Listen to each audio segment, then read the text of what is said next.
And it was, again, an interesting time. And you know, you think you're the big kid on campus, and then you realize there are a lot of other big kids on campus other than you who know just as much, if not more than you. And it was a wonderful opportunity, a wonderful, and I think my colleagues would agree, a wonderful chance to get to learn a lot about yourself, about government, about this democracy, and what it is we are trying to do here every day. I believe this. I'm a proud member of the Democratic Party. But I also believe that there are folks on the other side of the aisle who come here with the same ideals and belief that they want to improve the conditions of our country, right?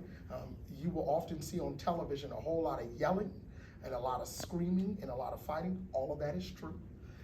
But what is often not on display is the work that does get done between Democrats and Republicans here.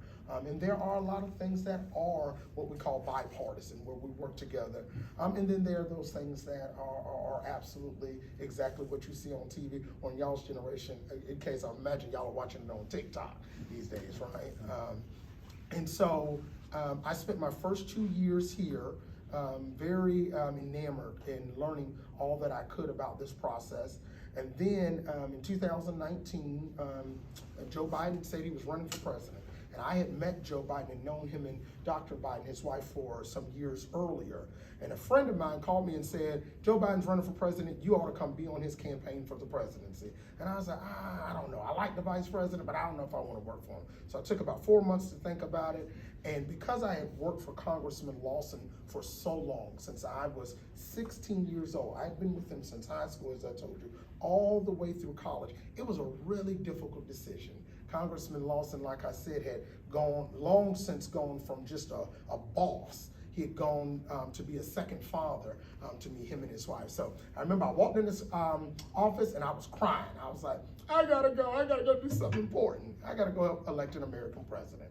And so I quit my job here in the Congress, went to work for President Biden, and as you know, the story is we won the campaign. And then I went to work for Vice President Harris in the White House, where I had been until 8 months ago when I returned here to the Congress. So I've gone in 5 short years, coming here as a young staffer to now having this wonderful opportunity to serve as Executive Director of the Congressional Black Caucus. So here's a second lesson I would give you. Always make certain that you hold on to your dreams, whatever they are, right?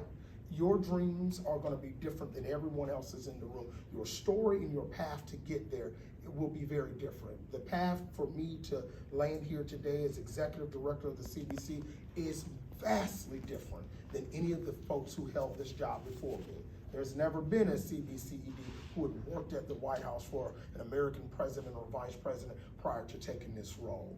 And it doesn't make me any better or different than the folks. It just means that we have had different stories. And so I always encourage young people, hold on to your dreams, work hard, keep your head down.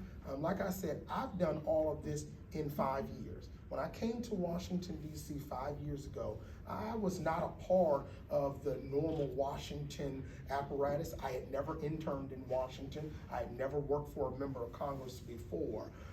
But I am a person who believes that if you work hard, keep your head down, and do what you're supposed to do. And the greatest lesson I've ever learned in life was from my grandmother. It's a simple lesson. I tell this everywhere I go. The greatest lesson I've ever heard is be kind to people in this world. I'm a firm believer that if you work hard, keep your head down, and you show just a little bit of kindness, by and large, things work out for you in life. That has certainly been the story that I've enjoyed.